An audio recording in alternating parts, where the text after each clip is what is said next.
Hi everyone. I've had a lot of questions about how to get the phonics page to appear on a LAMP user's existing vocabulary.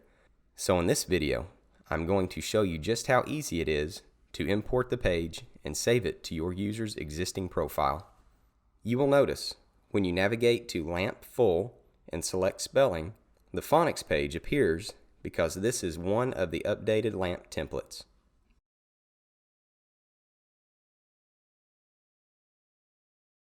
If I navigate to an older existing vocabulary and select Spelling, the phonics page is not there.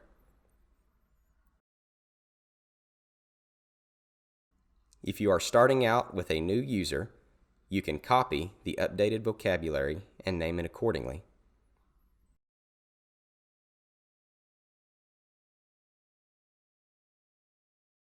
By doing this, the phonics page will already be in the user's vocabulary.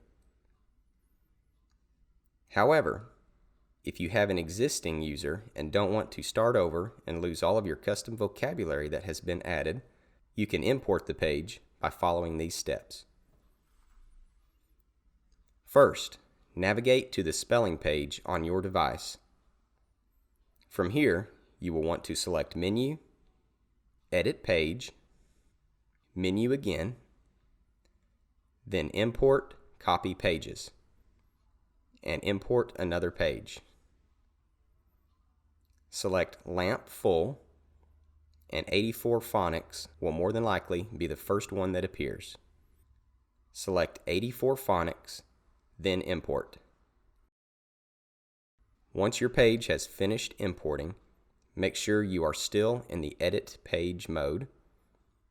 Select the blank button above the $, then select Create New Button.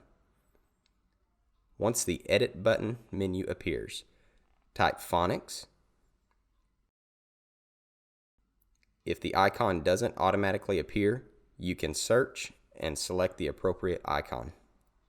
Scroll down to the bottom of the page and change Speech Message to Navigate.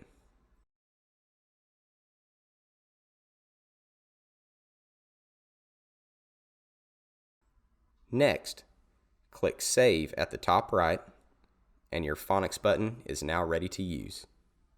Thanks for watching.